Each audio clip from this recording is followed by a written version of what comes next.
Krishna Krishna Krishna Hare Hare, Hare Ram Ram Ram Hare Hare, Hare Krishna Krishna Krishna Hare Hare, Hare Ram Ram Ram Hare Hare. Hare Krishna Krishna Krishna Hare Hare, Hare Ram Ram Ram Hare Hare. Hare Krishna Krishna Krishna Hare Hare, Hare Ram Ram Ram Hare Hare. Jaya Prabhupada, Prabhupada, Prabhupada, Jaya Prabhupada. Jaya Prabhupada, Prabhupada, Prabhupada, Jaya Prabhupada.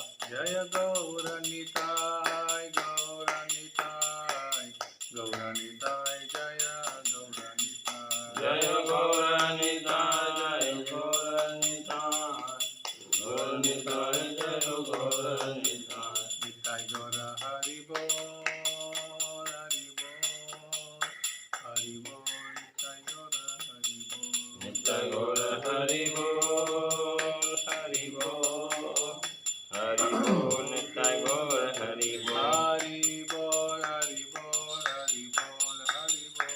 Hari Bol, Hari Bol, Hari Bol, Hari Bol. Om Namo Bhagavate Vasudevaya. Om Namo Bhagavate Vasudevaya. Om Namo Bhagavate Vasudevaya. Om Namo Bhagavate Vasudevaya. Om Namo Bhagavate Vasudevaya. Om Namo Bhagavate Vasudevaya. Om Ajnanatimirandasya Jnananjanashakaya Chakshurunmilitam Yena Tasmai Shri Gurave Namaha. Shri Chaitanya Manobishtam Sthapitam Yena Bhutale Swayam Rupa Kadamayam Dadati Swapadantikam. Vandeham Shri Guru Shri Uttapadakam Shri Guru Vaishnavamsha Shri Rupam Sagrajatam Sahagana Raghunatham Vitam Tam Sajivam Sadvaitam Savadutam Parijana Sahitam Krishna Chaitanya Devam Shri Radha Krishna Padam Sahagana Lalita Shri Vishakhanvitam Vishya. He Krishna Karuna Sindhu Dinabandhu Jagatpate Gopesha Gopika Kanta Radha Kanta Namostute Tapta Kanchana Gaurangi Radhe Vrindavaneshwari Vrishabhanusute Devi Pranamami Haripriya. Narayanam Namaskrityam Naram Chaiva Narottamam Devim Saraswatim Vyasam Tato Jayamudirahe. Nashtaprayeshu Bhadreshu Nityam Bhagavad Sevaya Bhagavati Uttam Shloke Bhaktir Bhakti Naistaki.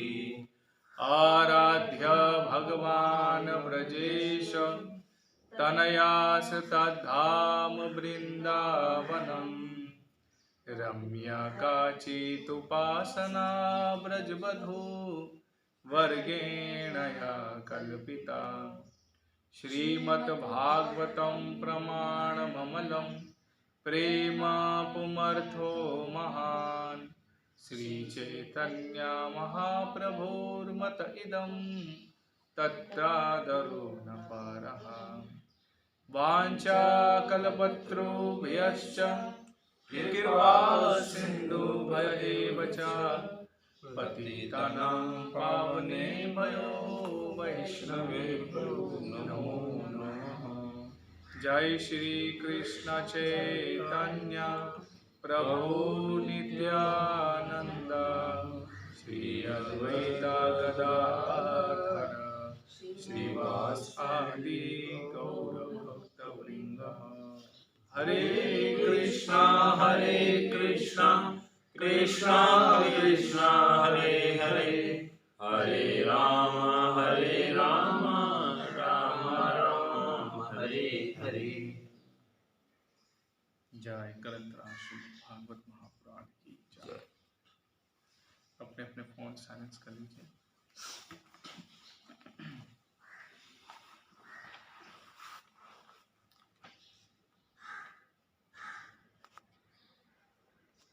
Govardhan पूजा की महिमा का श्रवण हम कर रहे हैं इस कार्तिक के पावन पवित्र मंथ में। कल गोवर्धन पूजा है और हम 2 दिन, आज दूसरा दिन है, गोवर्धन पूजा की महिमा सुन रहे हैं। तो हम कहाँ पहुँचे थे? नंद बाबा से श्री कृष्णा ने, भगवान श्री कृष्ण ने नंद बाबा से सवाल किया। हाँ, वो कल था सुबह में, लेकिन शाम को फिर श्री कृष्णा ने नंद बाबा से ये प्रश्न के उत्तर के लिए और आगे बात को कंटिन्यू किया था। मतलब वही था सवाल कि मुझे ये बताइए आप अच्छे से कि क्यों ये आप इंद्र की पूजा करते हैं, यज्ञ आदि वगैरह करते हैं। तो उसी सवाल को हम कंटिन्यू करेंगे। कृष्ण से ये प्रश्न सुनकर महाराज नंद ने जवाब दिया, मेरे बेटे, ये उत्सव न्यूनाधिक परंपरागत है। नंद बाबा ने कहा, ये उत्सव कोई अभी का नहीं है, ये परंपरा से चलता आ रहा है, परंपरागत है ये।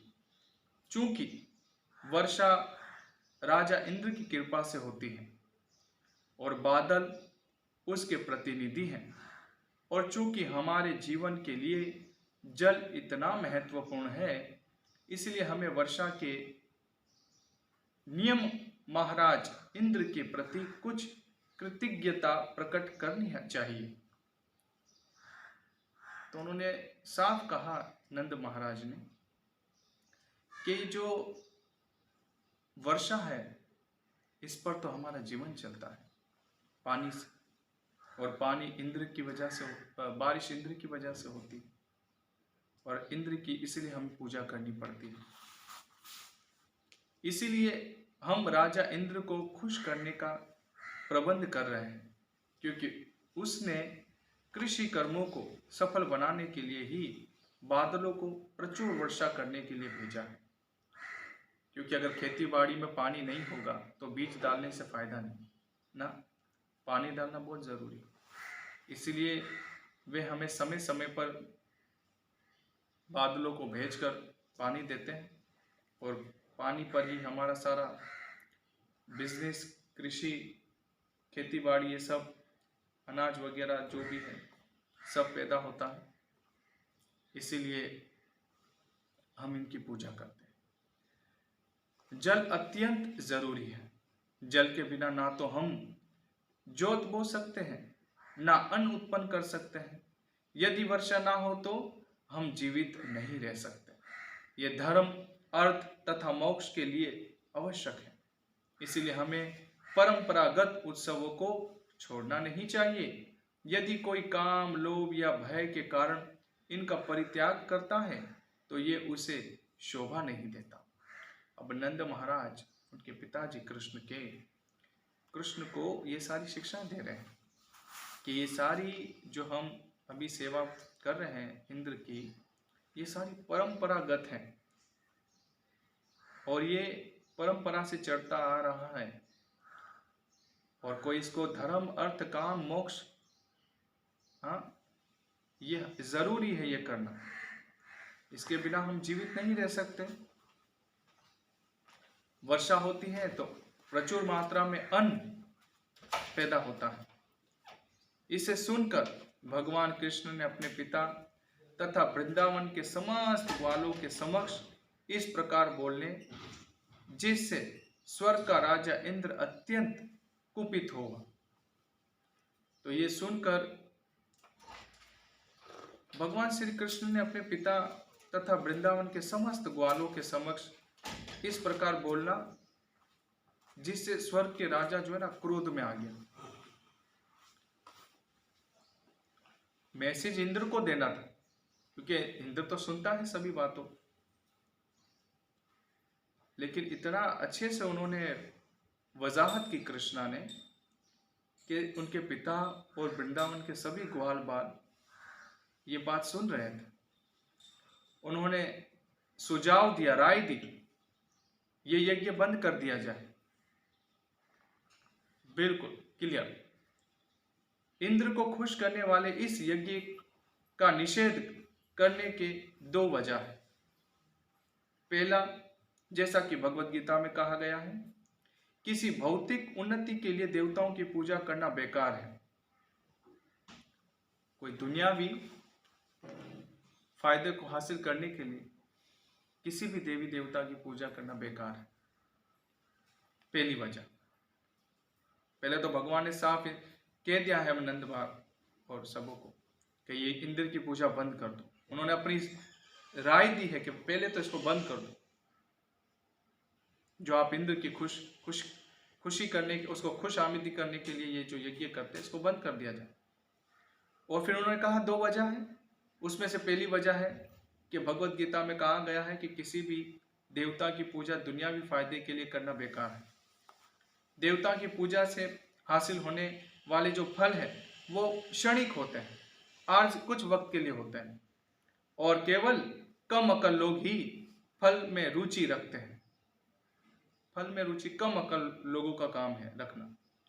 दूसरा ये तो था पहला, और दूसरी वजह थी, देवताओं की पूजा से जो भी फल प्राप्त होता है वे भगवान की कृपा से होता है। देवताओं के पास नहीं है वो शक्ति कि वे फल दे सके। वे सब किसकी कृपा से मिलता है? भगवान की कृपा से। भगवत गीता में स्पष्ट कथन है, इसके बारे में वाज़ेह बयान है। माया विहितान ही तान, देवताओं से जो भी लाभ मिलता है वे हकीकत में भगवान द्वारा प्रदत्त है। ये भगवत गीता में बताया है कि जो भी आपको देवी देवताओं से जो भी मिलता है, हकीकत में भगवान ही उसको देने वाले हैं। भगवान की इजाजत के बिना कोई किसी को फायदा नहीं पहुंचा सकता। लेकिन कभी कभी देवता प्रकृति के वशीभूत गर्वित हो उठते हैं, उनके अंदर अहंकार आ जाता है, गर्व पैदा हो जाता है, और अपने को सर्वस्व समझकर भगवान की सर्वोच्चता को भूल जाते हैं। पोजीशन मिल जाती है ना किसी को, तो वो भूल जाता है ना। देवी देवता तक ये पोजीशन मिलना कोई साधारण काम नहीं है। पहले तो पोजीशन काबिल व्यक्ति को देना चाहिए, और अगर काबिल व्यक्ति को पोजीशन ना दी जाए तो उसका ये परिणाम होता है कि वो अपनी वास्तविक आइडेंटिटी को भूल जाता है। दास हूं मैं भगवान का नौकर हूं। देवी देवता भी जब उनको बड़ी बड़ी पोस्टें दी जाती हैं, वो गलती करते हैं, हमेशा से करते हैं, और खास तौर से इंद्र तो उसमें सबसे टॉप में ना। तो इंद्र को ये जो पोजीशन मिली, स्वर्ग का राजा, लेकिन उसका काम था कि भाई वो उसकी जॉब पे करना है, लेकिन वो भूल गए अपने आप को, राजा और भगवान की तरह अपने आप को समझने लगा, भूल गए अपने आप। श्रीमद् भागवत में साफ इसका जिक्र है कि इस टॉपिक में तो कृष्ण राजा इंद्र को कुपित करना चाहते थे, उसको क्रोध में लाना चाहते थे। कृष्ण किसी की हटाना हो ना, उसके अंदर वागजाल बहुत है कृष्ण ना, ऐसी वर्ड जगलरी कृष्ण, ये सारी वर्ड जगलरी भगवान से आई है। आजकल जो इस दुनिया में यूज होती है तो सारी बकवास वर्ड जगलरी है, तो कोई काम की नहीं। लेकिन भगवान श्री कृष्ण जो वर्ड जगलरी यूज करते थे सबकी हटा देते थे। मैसेज दिया इनको, लेकिन इनको नहीं कुछ हुआ, उसको मैसेज मिल गया इंद्र को, और उसको क्रोध आ गया, कुपित हो गया। कृष्ण का अवतार असुरों के विनाश तथा भक्तों की रक्षा के लिए हुआ था। कृष्ण का जो अवतार हुआ था ये असुरों का विनाश करने और भक्तों की रक्षा।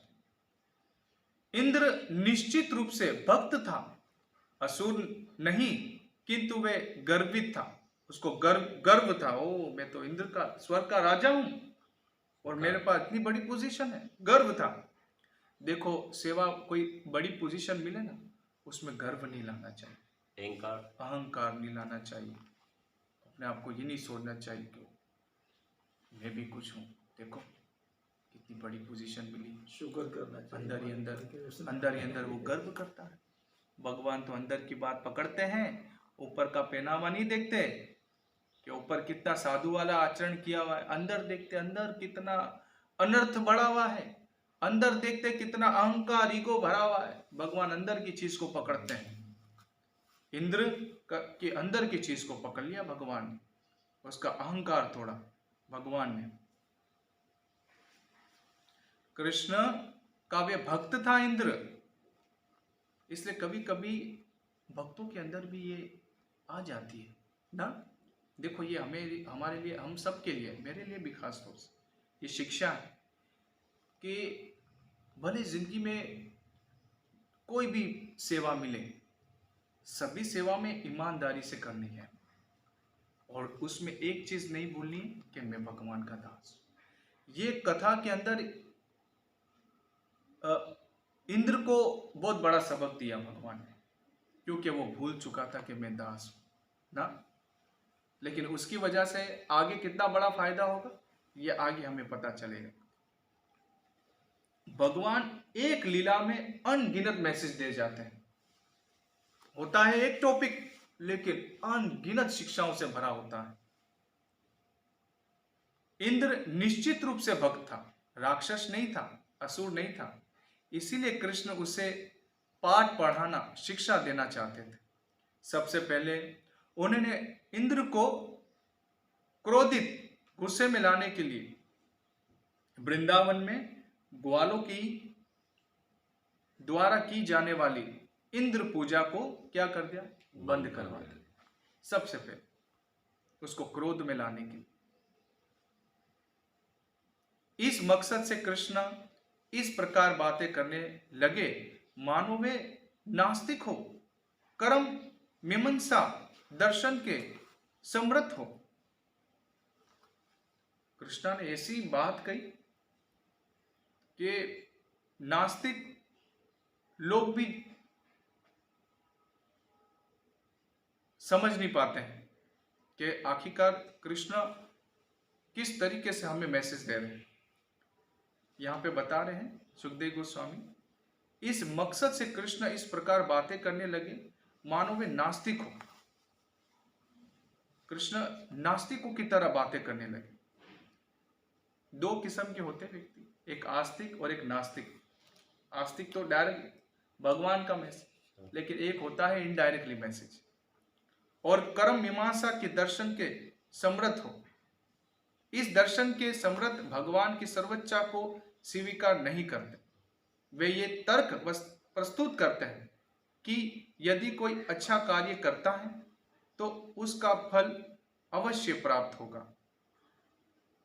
उनके माता पिता उनके माता से यदि मनुष्य को उसके कर्मों का फल देने वाला ईश्वर विद्यमान भी हो तो उसकी पूजा की कोई आवश्यकता नहीं है, क्योंकि जब तक मनुष्य कर्म नहीं करता तब तक वे कोई फल नहीं दे सकता।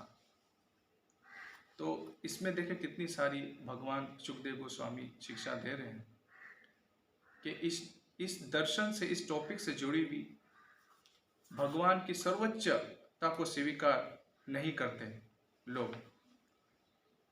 वे ये प्रस्तुत करते हैं कि अगर कोई अच्छा कार्य करता है तो उसका फल उसको जरूर मिलेगा ना, भला का काम। और उनका फैसला, उनका मत मनुष्य को उसके कर्मों का फल देने वाला ईश्वर विद्यमान भी हो तो उसकी पूजा की कोई आवश्यकता नहीं है। ऐसी सोचते हैं कि अगर हम अच्छा कर्म कर रहे हैं तो फिर ईश्वर की भी जरूरत नहीं है, अच्छा कर्म करेंगे तो फायदा मिलेगा। क्योंकि जब तक मनुष्य कर्म नहीं करता तब तक वे कोई फल हासिल नहीं कर सकता। उनका कहना है कि देवता या ईश्वर की पूजा करने के बजाय मनुष्य को चाहिए कि अपने कर्तव्य की ओर ध्यान दें। अब भगवान कह रहे हैं, ये सारी भगवान की शिक्षा है। वे इस तरीके से नास्तिकों की तरह प्रवचन दे रहे हैं भगवान। उनका ये कहना था कि देवता ईश्वर की पूजा करने के बजाय मनुष्य को चाहिए कि अपने फर्ज, अपने कर्तव्य की ओर ध्यान दें और इस प्रकार जरूरी है कि अच्छा फल प्राप्त होगा। भगवान कृष्ण अपने पिता से कर्म मीमांसा दर्शन के इन्हीं सिद्धांतों के अनुसार बातें करने लगे। उन्होंने कहा, हे पिता, मेरे विचार से अपने कृषि कार्यों की सफलता के लिए आपको किसी भी देवता के पूजन की आवश्यकता नहीं है। उन्होंने अपना विचार पेश किया।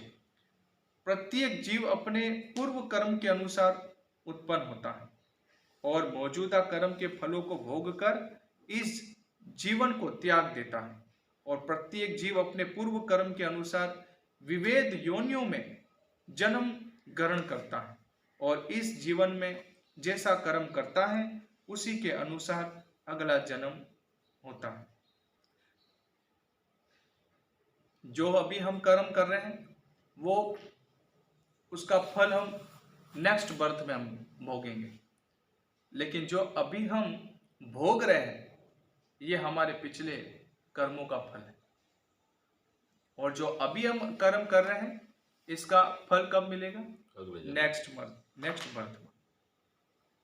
विभिन्न प्रकार के सुख तथा दुख, लाभ तथा हानि भिन्न भिन्न प्रकार के कर्मों के प्रतिफल हैं जो पूर्व जन्म या इस जन्म में किए जा चुके हैं। महाराज नंद तथा अन्य गुरुजनों ने बहस किया कि प्रमुख देवता को खुश किए बिना केवल कर्म द्वारा कोई शुभ फल की प्राप्ति नहीं कर सकता।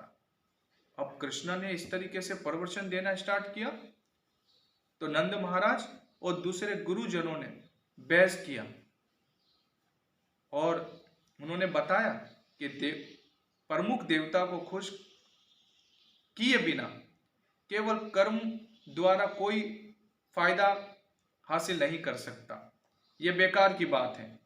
फिर उन्होंने एग्जाम्पल दी। कभी कभी देखा जाता है कि डॉक्टर द्वारा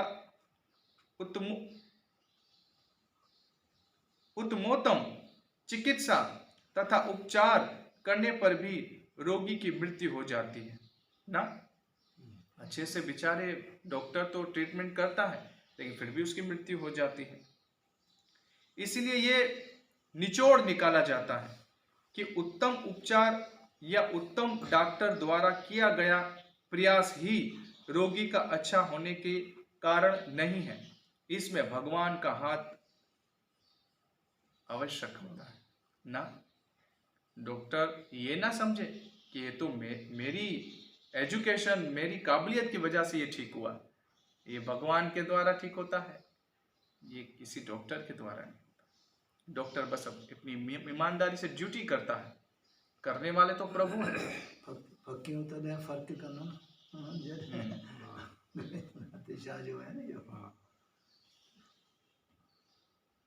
हरे कृष्णा। इसलिए इसी प्रकार माता पिता द्वारा अपनी संतानों का लालन पालन ही बच्चों के सुख का कारण नहीं होता। अब दूसरी एग्जाम्पल आगे दे रहे हैं कि इसी तरह माता पिता के जरिए बच्चों का जो लालन पालन है, देख रेख है, बच्चों की सुख की वजह नहीं होता। कभी कभी देखा जाता है कि माता पिता के जरिए सारी बड़ी सावधानी के साथ बरतने के बावजूद भी बच्चे बिगड़ जाते हैं, ये मर जाते हैं ना। कभी कभी माता पिता बड़ी सावधानी से बच्चे का लालन पालन करते हैं, सारी चीजें प्रोवाइड करते हैं, फिर भी वो बिगड़ भी जाते हैं और अपना शरीर भी त्याग देते हैं। इसलिए फल के लिए भौतिक कारण पर्याप्त नहीं है। इससे फल के लिए ये सारी चीजें काफी नहीं है। इसमें भगवान की स्वीकृति प्रसाद आवश्यक है।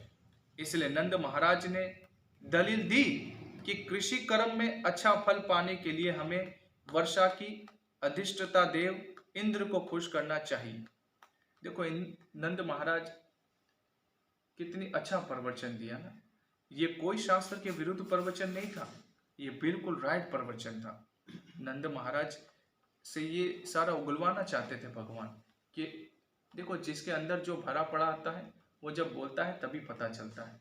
नंद बाबा बड़े ज्ञानी पुरुष थे, भगवान के भक्त तो थे ही, और इतना अच्छा कृष्णा को ये शिक्षा दे रहे हैं। और वो आगे कहते हैं, कृषि कर्म में अच्छा फल पाने के लिए हमें वर्षा के अधिष्ठ देव इंद्र को खुश करना चाहिए। भगवान कृष्ण ने इस बेस को काटते हुए कहा। अब कृष्णा ने उनकी बात को काट दिया और काटते हुए कहा, देवता केवल उन व्यक्तियों को फल देते हैं जो अपने फर्ज का पालन करते हैं।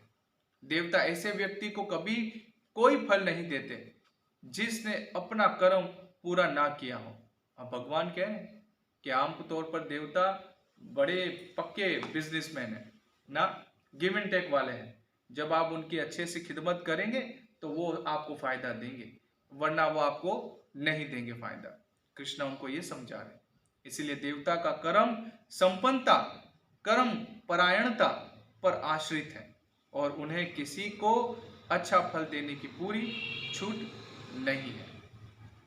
देवता को किसी को भी अच्छा फायदा देने की पूरी छूट नहीं है। जब तक कोई अच्छे से अपनी ईमानदारी से देवताओं को खुश करने के लिए मेहनत नहीं करता, तब तक वो भी फल नहीं देते। इसी तरीके से ये कथा को हम नेक्स्ट क्लास में कंटिन्यू करेंगे। आज यहीं पर हम इस कथा को विराम करवाते हैं। और आज की कथा कहाँ तक पहुंची है कि कृष्णा और नंद बाबा की आपस में हो रही है डिबेट ना। नंद बाबा ने अपनी राय पेश कर ली और अब कृष्णा अपनी राय पेश कर रहे हैं। तो इस बात को हम कंटिन्यू सुनेंगे नेक्स्ट क्लास में। हरे कृष्ण। जय श्री प्रभुपाद की जय, जय श्रीमद् भागवत।